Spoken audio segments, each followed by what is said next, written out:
ताज के पास बैठा हूँ। आज से पहले मेरा सवाल है, वो मुरादाबादी जो उनकी शॉप है मेरे घर के नीचे, 1 नंबर तारचंद दत्ता स्ट्रीट के नीचे, बिल्डिंग के नीचे कंस्ट्रक्शन है, वो कभी भी गिर सकता है। टेनेंट और भी लोग हैं जो इरफान अली ताज साहब का नाम लेकर के मुझे डराते हैं, धमकाते हैं, बट इरफान अली ताज की तरफ से मुझे कोई भी रिप्लाई या कॉल्स वगैरह नहीं है। कॉन्फ्रेंस का खास मकसद ये है कि जो लोग मेरे को थ्रेटनिंग दे रहे हैं और जो लोग मतलब मेरे को मुतवल्ली नहीं मान रहे हैं, उन तक ये पैगाम पहुंचाना है कि मुझे लीगल तरीके से मुतवल्ली बनाया गया है, ताकि उन लोगों को पता चले, और जो चाचा मेरे को रोक रहे हैं टेनेंट को नहीं बताने से, उन तक भी ये बात पहुंच सके। क्या बताया नहीं जा रहा है आपको, ये बताएं। क्योंकि मैं बहुत सारे टेनेंट को लेटर भेज रहा हूँ, तो पूरे मामला बताएं, क्या मामला। मामला ये है कि मेरे वालिद साहब 2013 में 11 अप्रैल 2013 में इंतकाल करे। उसके बाद मेरे चाचा जो हैं वो मुतवल्ली बने। वो मुतवल्ली बनने के बाद में हम लोग को इतना परेशान करे, कभी गेट बंद कर रहे हैं, कभी ताला मार दे रहे हैं, कभी पानी नहीं दे रहे। तो हम लोग आजिज़ आकर के मेरी वालदा जो है वो हम लोग को दिल्ली लेके चली गई। कुछ टाइम हम लोग दिल्ली में रहे, फिर हम लोग 2020 में हम लोग दिल्ली से वापस आए। आने के बाद में हम लोग देखते हैं क्या ताराचंद में और 100 नंबर अजीज़िया मार्केट में, कैनिंग स्ट्रीट में मेरे चाचा ने इल्लीगल कंस्ट्रक्शन किया। तो मेरे भाई जो हैं ये यूसुफ मोहिउद्दीन, ये वहाँ पर जा कर के देखते हैं तो वहाँ पे कोई अफसर खान नामी गुंडा है। वो बोलता है कि तुम यहाँ पे क्यों आए हो और यहाँ से तुम चले जाओ, यहाँ पे तुम लोगों का कोई अधिकार नहीं है। यहाँ पे जो है चाचा जो है वो हमको ये बिल्डिंग बेच चुके हैं। तो हम लोग इस चीज़ के लिए फ़ाइट करने के लिए मैं लीगल वे में गया, मैंने कंप्लेंट किया, मैंने अपने चाचा के नाम पे कंप्लेंट किया। ये जो प्रेजेंट मुतवल्ली हैं केएमसी में और बोर्ड में कि प्रेजेंट मुतवल्ली इन्होंने इल्लीगल कंस्ट्रक्शन किया। तो उन्होंने इस चीज़ को वक़फ़ में एक लेटर दे करके कि ये जो लेटर आया है इसको आप लोग ध्यान ना दें, नज़रअंदाज करें, ऐसा कुछ नहीं है। बट फिर भी वक़फ़ ने मेरी बात मानी, मेरी बात को सुनते हुए उस पर लीगल एक्शन ले करके उसके ऊपर केस करवाया, और यहाँ तक कि अभी भी केस चल रहा है। केस चलने के बावजूद भी उसको तोड़ा नहीं जा रहा है। मेरे को ये हैरत की बात है, जो इल्लीगल कंस्ट्रक्शन है वो कभी भी गिर सकता है। मेरे पास कॉपी है जी, बिल्कुल। वक़फ़ बोर्ड में ये बात लिखी कि शेख मोहम्मद शरफुद्दीन साहब जो हैं वो हम लोग के प्रेजेंट मुतवल्ली हैं, उन्होंने इल्लीगल कंस्ट्रक्शन किया है, इसके खिलाफ जल्द से जल्द कार्रवाई की जाए। तो केएमसी की तरफ से भी इस चीज़ पे कार्रवाई हुई, एफआईआर हुआ, अभी केस चल रहा है इसके खिलाफ, बट पुलिस की तरफ से कोई जवाबी कार्रवाई नहीं हो रही है। मतलब पुलिस अपने तरफ से कोई बोर्ड जो आपकी हिमायत में है क्या? जी, वो मेरे हिमायत में, बिल्कुल मेरे हिमायत में है। साबित करेंगे कि वो, क्योंकि उन्होंने मेरे कंप्लेंट लेटर पे उन्होंने एक्शन लिया है, इसलिए वो मेरे हिमायत में है। एक्शन में क्या वो कोई कागज वगैरह या कुछ चिट्ठी आपको दिए हैं? उन्होंने मेरे को कोई चिट्ठी नहीं दी, बट जब मैंने कंप्लेंट किया तो जब उन्होंने एक्शन लिया तो उसके खिलाफ उन्होंने अखबार मशरिक में उन्होंने बाकायदा इसकी न्यूज़ डाली थी कि वक़फ़ बोर्ड पे वक़फ़ प्रॉपर्टी पे इल्लीगल कंस्ट्रक्शन हुआ है और इस पर कार्रवाई की गई है। पर कैनिंग स्ट्रीट, अजीज़िया मार्केट और 1 नंबर तारचंद दत्ता स्ट्रीट जो कि हेरिटेज बिल्डिंग है, उस पर उन्होंने इल्लीगल तामीरात करके लोगों को वो किया है, परेशान किया है। और हम लोग को भी बिल्डिंग में नहीं जाने की इजाज़त है कि आपका कोई इसमें राइट नहीं, आप नहीं जाएंगे। टेनेंट की तरफ से मुझे धमकियाँ मिल रही हैं, और भी बहुत से लोग हैं जो मुझे धमकियाँ डरा रहे हैं, धमका रहे हैं। और यहाँ टेनेंट और भी लोग हैं जो इरफान अली ताज साहब का नाम लेकर के मुझे डराते हैं, धमकाते हैं, बट इरफान अली ताज की तरफ से मुझे कोई भी रिप्लाई या कॉल्स वगैरह नहीं है। 1 नंबर ज़करिया स्ट्रीट में, और उनका नाम है शेख मोहम्मद शरफुद्दीन साहब। और मतलब कि उन्होंने मेरे पे केस किया जब मैं मुतवल्ली बन गया, उनको इस बारे में इल्म हुआ कि मैंने वक़फ़ कंट्रीब्यूशन दिया, तो वो मेरे से ये सवाल करते हैं, वो सारे के सारे मेरे ख़ानदान वाले, कि तुमने वक़फ़ कंट्रीब्यूशन क्यों दिया। ये वक़फ़ का कोई राइट नहीं है कि वक़फ़ कंट्रीब्यूशन किसी से लेगा। वक़फ़ ये किसी का कोई भी आदमी वक़फ़ कंट्रीब्यूशन नहीं देगा, ये प्राइवेट प्रॉपर्टी है, वक़फ़ को नहीं दे सकते। वक़फ़ को इतनी गंदी गंदी गालियाँ देते हैं, कानून से वो कहते हैं कि हम तो कानून से खिलवाड़ कर सकते हैं, ये है वो है। इतनी उल्टी सीधी बात है कि मैं क्या बोलूँ। मैं आज ही जा करके आज मैंने प्रेस कॉन्फ्रेंस रखा कि ये जो है ये चीज़ अच्छी नहीं हो रही। इस चीज़ के लिए मुझे लीगल स्टेप्स लेना पड़ा, और जहाँ तक हो सकेगा मैं इसको आगे लेके जाऊँगा। मामला ये नहीं कि मैं डर के चुप होकर के घर में बैठ जाऊंगा घुस करके। आप कहाँ रहते हैं? मैं 39 डॉक्टर सुंदरी मोहन एवेन्यू में रहता हूँ। एक्शन चाहिए ताकि हम लोग सेफ रह सके ये फाइट करके, क्योंकि ज़्यादातर लोगों को देखा जाता है जो लीगली जाता है उनको डराया धमकाया, उनको मारने की भी कोशिश की जा सकती है। इसलिए हम लोग को सरकार से और पुलिस से रिक्वेस्ट है कि हम लोग को हेल्प करे और हमें सेफ्टी दे। आपको डराया जा रहा है, धमकाया जा रहा है, जी। मार देने की जी।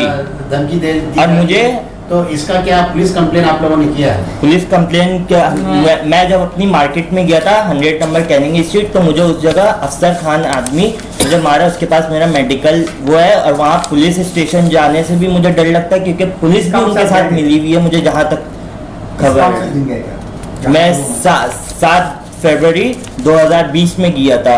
उसके बाद भी अब भी मैं अगर जाने की कोशिश करता तो टेनेंट लोग मुझे डरा के वहाँ से भगा देते कि आप क्यों आ रहे हैं मार्केट में परेशान करने, हम लोग सब एक है और यहाँ पे आइएगा तो आपके लिए परेशानी खड़ा हो जाएगा। आप पुलिस स्टेशन जा करके क्या आपको धमकाया गया? तो क्या पुलिस स्टेशन में जाकर पुलिस स्टेशन में कंप्लेन हमारी कंप्लेन नहीं ली जा रही है। प्रोटेक्शन आपको कैसे मिलेगा? जब तक आप पुलिस स्टेशन नहीं जाएंगे, आप अपनी रिपोर्ट दर्ज नहीं कराएंगे, तो पुलिस कैसे साथ देगी? पुलिस हमारी रिपोर्ट नहीं लिखने मांग रही है, पुलिस हमें वहाँ से भेज दे रही आप लोगों ने है। एफआईआर किया था ना, आपने एफआईआर किया था?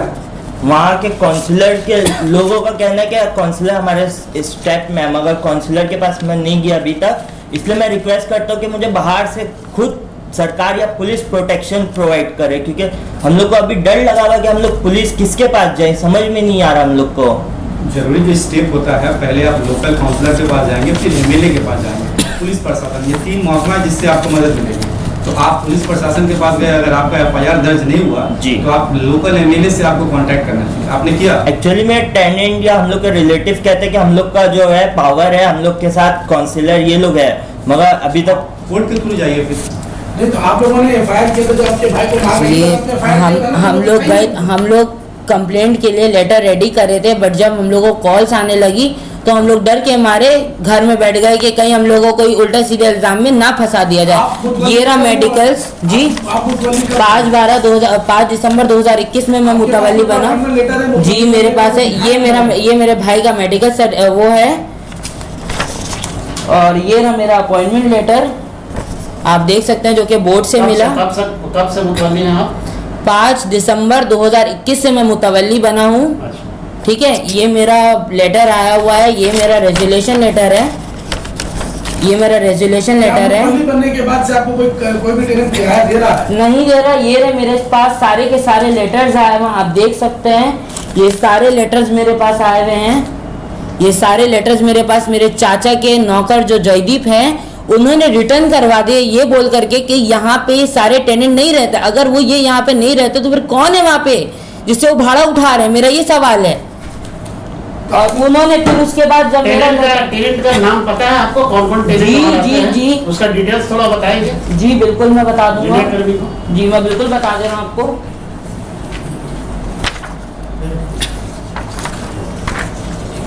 अरुण कांति विश्वास, मोहम्मद जिया, मोहम्मद अनीसुर कादरी एंड सन्स, और भी बहुत से टेनेंट हैं, और इनमें 2-3 ऐसे टेनेंट हैं जो मेरे चाचा के साथ हैं और मुझे वो थ्रेट करते हैं मार्केट में घुस जाने से। उनका नाम है वो तनवीर अहमद। वो मेरे को 3rd फ्लोर में उनकी शॉप है, वो खिलौने की दुकान है। वो मेरे को बोलते हैं कि तुम किसी से भाड़ा नहीं ले सकते, तुम्हारे चाचा का राइट है, और तुम किसी का बिल पलटी नहीं कर सकते, वो तुम्हारे चाचा का राइट है।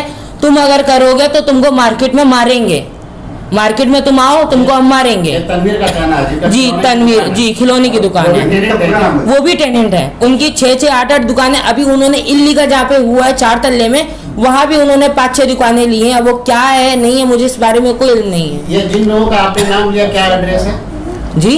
जिन लोगों का 100 कैनिंग स्ट्रीट अजीजा मार्केट में इनकी दुकान है, और वहाँ पे अजीजा मार्केट में एक नीचे बर्तन वाले, उनका नाम है जमाल, वो भी इस मैटर में इन्वॉल्व हैं, इलीगल कंस्ट्रक्शन में उनका भी हाथ है, और भी बहुत लोगों का हाथ है। मेरा अपने खुद के ताया जमालुद्दीन साहब, कमालुद्दीन साहब, मंसूर हसन साहब, और यहाँ तक के आपका ये तनवीर अहमद साहब, और भी बहुत सारे लोग इसमें मुब्तिला हैं। अब मैं कितनों के नाम बताऊंगा बैठ करके यहाँ पे।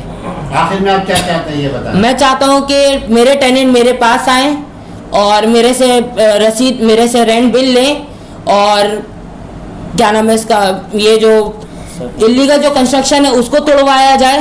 मैं दरख्वास्त करता हूँ केएमसी से, ममता दीदी से और वक्फ बोर्ड से और जितने भी ऊपर के मतलब जो ऊपरी पोस्ट पे बैठे हुए हैं उन लोगों से दरख्वास्त करता हूँ हाथ जोड़ के कि इस पे लीगल से लीगल एक्शन ले करके इस मामले को जल्द से जल्द ख़त्म किया जाए, ताकि लोगों की ज़िंदगी से जो खिलवाड़ हो रहा है उनसे वो खिलवाड़ ना हो और लोगों की जो ज़िंदगी है उनको बचा सके।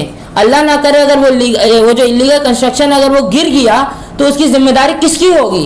क्या प्रशासन लेगी या ममता दीदी लेंगी या केएमसी लेगा या वक्फ बोर्ड लेगा? मेरी कोई जिम्मेदारी नहीं, क्योंकि ना मैंने उसको बनवाया ना मैं उसमें मुब्तिला। मैं तो दिल्ली में बैठा था, मेरे पीठ पीछे हुआ। और जो 1 नंबर तारचंद दत्ता स्ट्रीट में जो कंस्ट्रक्शन हुआ उसमें कंस्ट्रक्शन हुआ है जिस मार्केट का आपने नाम लिया, जी, फ्लोर का हुआ? वहाँ पे 4 तल्ला डाला गया, ढलाई हुई 4 तल्ला। और ये जो 1 नंबर तारचंद दत्ता स्ट्रीट है उसके अंदर में करीम खिच्ची का इन्वॉल्वमेंट है, शेख मोहम्मद शरफुद्दीन का इन्वॉल्वमेंट है और परवेज इकबाल साहब जो हैं उनके जो लोग हैं इमरान और इजाज। मेरे पास उनका एग्रीमेंट रखा था, मेरे घर में कुछ कंस्ट्रक्शन करे तो उसके बाद मेरे चाचा के साथ मिल करके हम लोग के साथ गेम खेला गया। परवेज इकबाल भी उनके साथ मिले हुए थे। ताज और परवेज इकबाल जी के लोग जो है उसमें जी, क्योंकि अफसर खान और इरफान अली ताज का इरफान अली ताज से आपकी बात हुई या नहीं? मेरी उनसे डायरेक्टली कोई बात नहीं हुई। इरफान अली ताज क्या उसमें है, उन लोगों के साथ है? मेरे को मेरे टेनेंट के थ्रू ये पता चला, एक दिन मेरे टेनेंट का फोन आता है, वो मुझे कहते हैं मैं इरफान अली ताज के पास बैठा हूँ। आज से पहले मेरा सवाल है, वो मुरादाबादी जो उनकी शॉप है मेरे घर के नीचे 1 नंबर तारचंद दत्ता स्ट्रीट के नीचे बिल्डिंग के नीचे, मैंने लेटर भेजा। लेटर भेजने के बाद में मेरे को ये लेटर भेजते हैं कि कोई भी टेनेंट आपको रेंट नहीं देगा, ना मुझको देगा ना आपको देगा। तो मेरा सवाल ये उठता चाचा से और शेख मोहम्मद शरफुद्दीन साहब से और सभी टेनेंट से जो 1 नंबर तारचंद दत्ता स्ट्रीट में और 100 नंबर कैनिंग स्ट्रीट में जो हैं उन लोग सभी से मेरा ये सवाल उठता है कि अगर आप मेरे को ये लेटर भेज रहे अपना सिग्नेचर करके कि हम आपको भी नहीं देंगे और उनको भी नहीं देंगे, तो फिर आपने किस बिहाफ पे उनको रेंट दिया? जबकि मैं मुतवल्ली बना, टाइम पीरियड का मैं मुतवल्ली हूँ, तो आपने किस तरह क्यों दिया? और उन्होंने यहाँ तक कि पिछले 9 साल से मुतवल्ली बने हुए, वो पिछले 9 साल से मुतवल्ली बने, उन्होंने ना ही टैक्स भरा, ना ही उन्होंने वक्फ कंट्रीब्यूशन दिया, ना ही उन्होंने कोई अकाउंट ऑफ स्टेटमेंट दिया। ये इन लोग को यही नहीं पता कि मुतवल्ली, अगर कोई भी मुतवल्ली हो, वो अगर 3 साल तक अकाउंट ऑफ स्टेटमेंट नहीं देता है तो उसके खिलाफ लीगल कार्रवाई होता है। अगर वो रिकॉर्डेड मुतवल्ली होते तो उन पे लीगल कार्रवाई होता, बट वो रिकॉर्डेड मुतवल्ली थे ही नहीं, तो किस बात का लीगल कार्रवाई होगा? किस बात की लीगल कार्रवाई होगी? वो तो आराम से बैठ के खाली खा रहे हैं। उनका तो माशाल्लाह गुटियारी में भी ज़मीन है और खिदरपुर में भी ज़मीन है, न जाने कहाँ कहाँ उन्होंने वक्फ स्टेट का पैसा कहाँ उन्होंने इन्वेस्टमेंट करा हुआ है। हम लोग का सारा पैसा मारा, इतनी सारी बिल पलटियाँ करी। अभी जो 4 तल्ला दला उसका कोई हिसाब नहीं, हिसाब मांगने जाओ तो बोलते हैं तुम छोटे हो, तुम छोटे बने रहो। ये कहाँ का इंसाफ है? ये कहाँ का इंसाफ है? अगर मैं छोटा तो क्या मैं हिसाब नहीं ले सकता हूँ? मैं बेनिफिट। और मैं एक बात और ये कहना चाहता हूँ कि मेरे जो ताया हैं उनके जो बेटे थे हसन साहब, MS जमालुद्दीन साहब, उनके जो बेटे हसन साहब, उनके थ्रू मुझे ये बात पता चली कि अफसर खान नामी जो आदमी है उसको 70% का मालिक बना दिया गया वक्फ प्रॉपर्टी पे। हमें इस बात का इल्म भी नहीं है कि उनको मुतवल्ली का राइट कैसे दिया गया, एक वक्फ प्रॉपर्टी पे किस तरीके से बना दिया गया। और जब सवाल करने हैं तो बोलते हैं नहीं वक्फ प्रॉपर्टी बेची जा सकती है। मैं ये सवाल वक्फ बोर्ड से करना चाहता हूँ कि ये लोग कैसे लोग हैं कि मतलब वक्फ प्रॉपर्टी को बेचे जा रहे हैं। बुलायदत स्ट्रीट में है, अलीमुद्दीन स्ट्रीट में है, नारकेल डांगा की प्रॉपर्टी बेच दी गई और तालतला वाली प्रॉपर्टी बेच दी गई। बहुत सारी प्रॉपर्टियां जो हमारे अपने खुद के खानदान के लोग बेच दिए हैं। और ये जो हमारे जो मैं गुजारिश करना चाहता हूँ ममता दीदी से, मेयर साहब से और हमारे एरिया के काउंसिलर से, 100 नंबर कैनिंग स्ट्रीट जो काउंसिलर हैं उनसे और पुलिस से, सबसे गुजारिश करना चाहता हूँ हाथ जोड़ के कि मेहरबानी करके इस पे जल्द से जल्द कार्रवाई करें और इस पे तवज्जो दें। अल्लाह ना करे कुछ होगा तो इसके जिम्मेदार कौन होगा?